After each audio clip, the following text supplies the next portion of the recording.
Now, concerning the Ark of the Covenant, this is something that really touched you. Yeah. And, the Ark of the Covenant is extremely important because even though it has been hidden all this time, from the time that Jeremiah hid the Ark of the Covenant and put it in that sarcophagus that was put there by Solomon, and the whole sand hydraulic elevator system that you saw that video, The Great Secret of Solomon's Temple, and that it has been hidden from that time. But then Rabbi Shlomo Goren, after Israel took the Temple Mount in 1967, the chief rabbi of the state of Israel admitted before his death, he said that the Ark of the Covenant was never lost. It was deliberately hidden by Jeremiah. It was hidden in Mount Moriah, the Temple Mount, Mount Moriah. And he said, I have been in the chamber and I've seen the Ark. Now, turns out, he wasn't the only one that was in the chamber. He didn't go in by himself. There are other rabbis there, all of them sworn to secrecy, but one of these rabbis invited Henry Groover to New York to speak to his congregation, and the rabbi provided photographs, laid them out on the table after Henry spoke, and he said this, I am sworn to secrecy. I cannot say a thing about the Ark of the Covenant, but I can tell you this. Everything that this man just told you is true. And here are photographs. And he laid out the photographs, the excavation site, all that, to back up what Henry had told him. Now, you heard this, about Henry Groover. As I was articulating it on YouTube, on the Great Secret of Solomon's Temple. Yes. And you started searching for Henry Groover, having no idea how to spell his name. Right.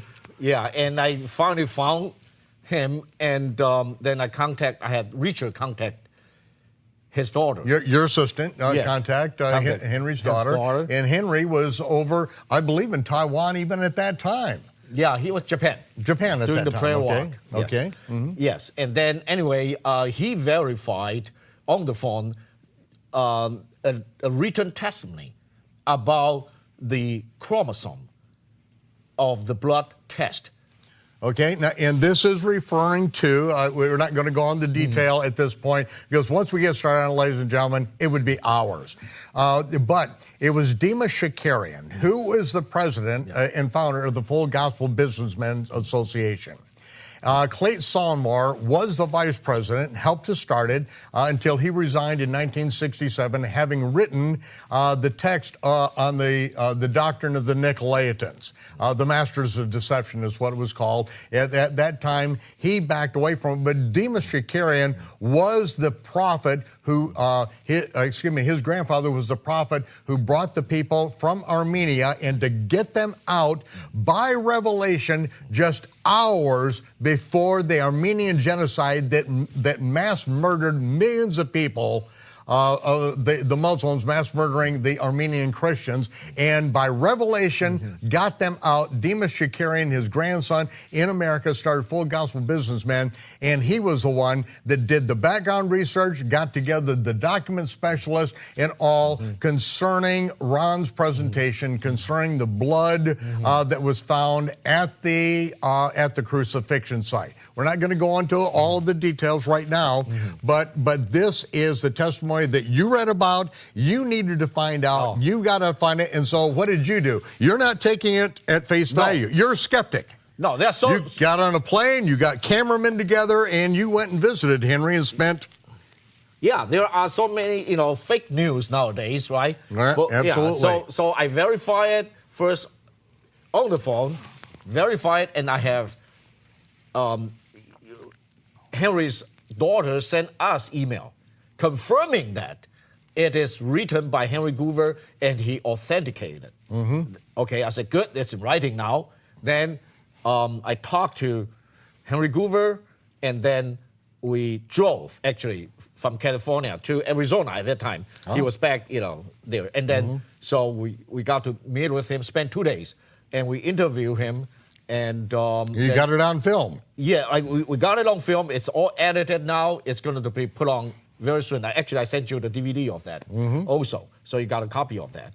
And then we invited him to as a follow-up conferences after your conference, that we invited you to talk about the Ark of Covenant, and then we also invited him to do another He conference. came this spring. Wasn't it in April that he came out? March. In March. Yeah. He came out to do another conference with Yes. you. Okay. Yes. So you really have a lot more background concerning the Ark of the Covenant than just about any other person on the continent of America. But again, it's necessary because you are responsible for communicating this to the entire Chinese-speaking world. I can fully appreciate Demon Shakarian did, right? This thing is too big to fail. This thing is too big to be false. You know, you have to make sure it's absolutely true. Yeah, and that's where I was. You know, when I first saw the evidence from Wyatt, I was so skeptical I wouldn't show it to anyone. Months and months passed, and then I knew I had to go see him. And, you know, I told the story where I sold my last valued possessions in order to make the trip, got to go down there and work with him, spend day after day, week after week working with him. And then it was by revelation, the Almighty told me what to ask him. And when it was confirmed like that, it's like, okay, there it is. Every piece is in order. Now I can, with confidence, with everything that I've seen, with the days I spent with Henry before then, I'm still a skeptic, but I know I have to speak with him face to face. I have to be with him. I have to know, is this man a liar or not? And so many people will just, you know, off the cuff say, oh, I'll call him a liar. Or they'll, you know, even some of these Hebrew roots people that are really just ambassador college, students will say, oh, the crucifixion happened over on the side of the Mount of Olives and all this nonsense, all that. You know, it's just because of Ernst Martin, who comes up with this ridiculous idea, over-literalization of English text. And so people keep on repeating his asinine nonsense and negating what was actually found concerning the Ark of the Covenant. Now, we went even a step further. We went on location before anyone got there for the tour over in Israel so that we could, I could show you right there on location at the Garden Tomb the rest of the evidence and what has been done. Yes. We went down into the caves, into the Temple Mount, did we not? Yes. We were there. You showed me, yes. Well, tell us, hey, a lot of people have not been on my tour, and I don't know if I'm ever going to get the opportunity to do another one. But we want to also talk about Mary Nell. Oh, yeah, we do. We want to talk about that. We'll talk about this because last time I saw her, we were in Israel together. Yeah. So you know, you came over to Israel, and so what happened on that tour? What was that like for you? Because this is not your first tour of Israel. No, this is not. But this is like living the Bible land. Like the scriptures come alive on the land, and while you are interpreting, you are explaining the detail, you're pointing to the evidences, you know, and it's like an integrated 3D dimensional Bible, living words. And I'm like living in it. And that is very, very impactful. Yeah, and this is like forensic biblical archaeology. Yes. Taking you there, showing the evidence, and then seeing the evidence, and then going back into the original languages, into Greek and Hebrew, in order to see past the English to where, oh, this is what it's saying. And so when you see the evidence, then you realize, hey, this translation is wrong. And so these are the kind of things that we dig into in depth on this. And, you know, you can't do it with just somebody off the street. You have to be a student of the Bible, and I think you kind of saw that with the group that was there, did you not? Well, that's the best group that everybody can even imagine. The group blew my mind away, too. You know, because these, I think it's like 40 people of us. Yeah, I think we had 48 total this year. 48. And that's about our maximum. From different nations.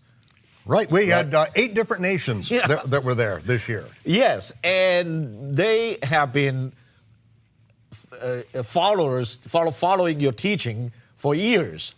So these are serious Bible students, you know, and I was so touched because I saw on the bus, right on the side, you know, people would just, in the group, just open up their Bible and read it right there and compare it. I can see the Spirit searching the hunger, the thirst, and that genuine, that just touched me. And then when we sit down, dinner or lunch, the fellowship is great, the synergy, the wow, we wow each other all the way, past midnight. And that's part of the blessing, is that you're with these other people that you can interact with. Yes. I spend from morning until night with you, but yet every moment you're with people that have really invested their life in the Scripture, and that's why it's just, the people that are chosen to go and they get to go, it's very special. It's a life-changing event,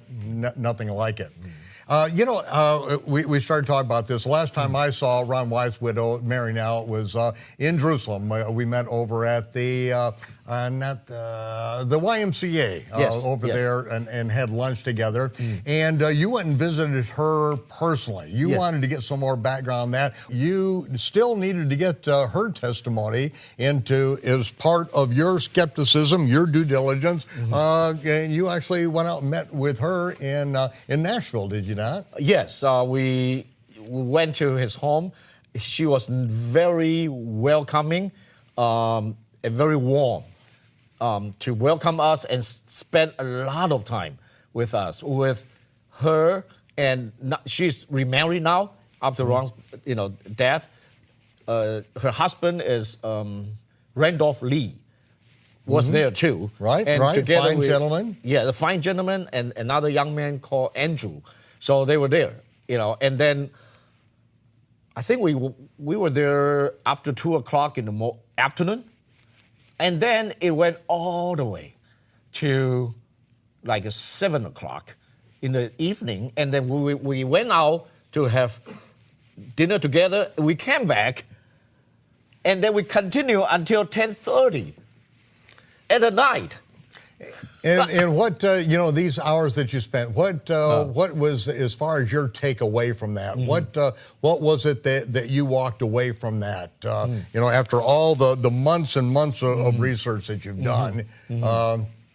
First, I want to know if these people are genuine or not, right? And Mary being, the wife of Ron Wyatt, being the widow of Ron Wyatt, then through her mouth, I can also have a sense of how Ron Wyatt is like. Right, yeah. And also, Michelle, Ron's daughter, was there. Right. Also. We're friends with Michelle and Ron's sons, just good, wonderful people. Yeah, to hear... I appreciate them and their desire to, have their father's legacy continue on, accurately communicated. Yes, so to hear as a daughter, Michelle, how he talk about Ron Wyatt as a father, that gave me a good understanding about. And their life was hard. Ron, his first wife divorced him, and his relationship with his children, because of his travels, was sporadic and all. But in the end, after a pretty hard life, and his sons, they're not executives. They're hardworking young men, have been so their whole life, and really haven't followed in their father's pursuit on that same level. But yet they know the man that raised them. They know that he's genuine. They know his heart is real, and you can't fake that. Right. Yes, and also they love God. They love Jesus. That's always the number one sign that you with the right people or not. Because imagine in the court, the first thing you want to know if this witness is credible or not. If he's credible, the testimony is real. Accept it. If it's not, then throw it away. Right. So that's why I have to. So you're the lawyer trying to find out. These people. Henry Goover, you, and Mary, and all these. So I get a sense, and I have a personal feeling about, yes, these people are genuine. They are truth seekers, they love the Lord, and they are doing this not for themselves, and so on, and that's the foundation. We acknowledge that the book of Maccabees, in the Apocrypha, is not an inspired book, but it may have some historical information which we can glean. Here it states, Jeremiah found a cave dwelling. He carried the tent, the ark, and the incense altar into it. Then he blocked up the entrance. "The place shall remain unknown," he said, "until God finally gathers his people together and shows mercy to them. Then the Lord will bring these things to light again."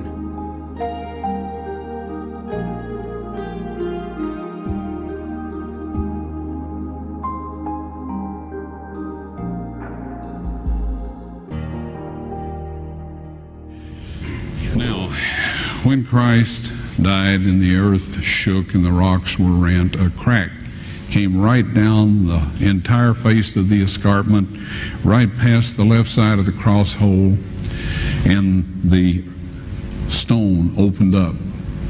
Down below, 20 feet below, God had arranged for the Ark of the Covenant with its mercy seat, if you please, his earthly throne, to be positioned right down there 600 years before, in 586 BC, when the Babylonian army destroyed the city. When the centurion stuck his spear in Christ's spleen and probably left ventricle to make sure he was dead before he gave the body to Joseph of Arimathea, when he pulled that spear out, the separated platelets and serum of the blood of the Son of God gushed out, went down through that crack onto the mercy seat. And that ratified the old covenant and the new covenant. And the blood came down out of his side, down past his legs, down over his feet. It poured into the cross hole and down through the crack in the rock that had been opened to receive it, then straight onto the lid of the stone case, and it sprinkled onto the mercy seat inside that stone case, the mercy seat of the actual Ark of the Covenant. And how do we know that? Because the crack has been closely examined and it shows copious amounts of blood having flowed down into it. It's still there, and it's human blood. Samples have been taken from the ceiling and from the stone case lid. Real quickly, okay, dried blood is dead blood. Everybody knows that, all right? They can test the blood of the pharaohs, the mummies of the pharaohs, all right? There's certain things they can do.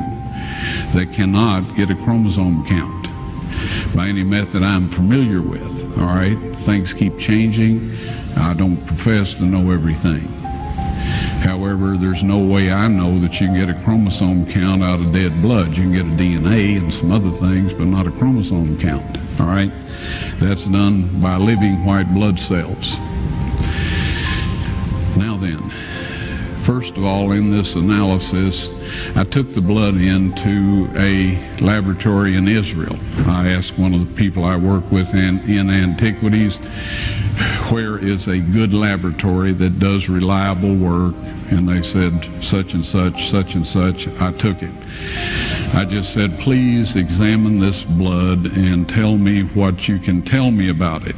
All right? They said, well, look, we're going to reconstitute it.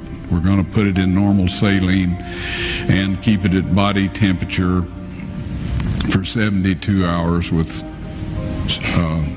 gentle swirling. All right, that's their business. That's great. I said, now I want to be there when you check it out. They said, fine. So I was back. They checked it out. I said, now, they said it's human blood. We can tell that. They did whatever tests they need to do. And then I said, take some of the white blood cells and put them in a growth medium and keep them at body temperature for 48 hours. And they said, well, that'll do no good because it's dead blood. I said, would you please do that for me? And they said, okay, we'll do it.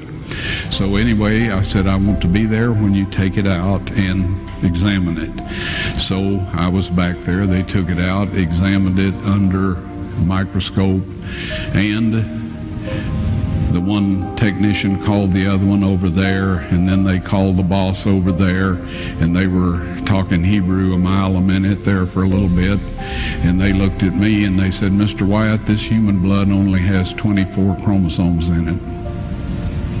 Everybody else has 46. You see, 23 from your mother, 23 from your father, 22 autosomes from your mother, 22 autosomes from your father.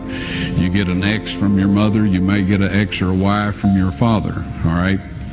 This blood had 23 chromosomes from the mother's side, one Y chromosome only. You see, the child could not have developed if they hadn't had the autosomes from the mother. So all of his physical characteristics were determined by his mother's side of the family, her autosomes. His maleness was determined by this one Y that came from a source, not a human male. Then they said, "This blood is alive." And then they said, "Whose blood is this?"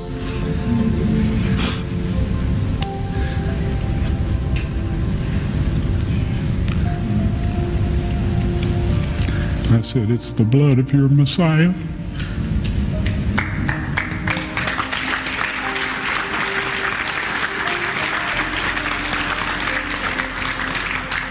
And I assure you, those men's lives have changed.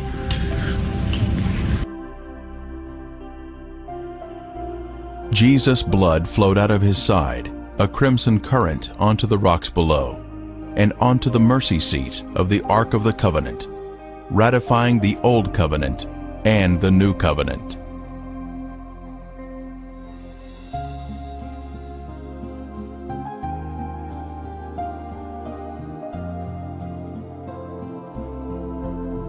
In the New Testament, it mentions the blood hidden in the earth. This is he who came by water and blood, Jesus Christ, not only by water, but by water and blood. And it is the Spirit that bears witness, because the Spirit is truth. And there are three that bear witness on earth, the Spirit, the water, and the blood, and these three agree as one. If we receive the witness of men, the witness of God is greater. For this is the witness of God, which he has testified of his Son.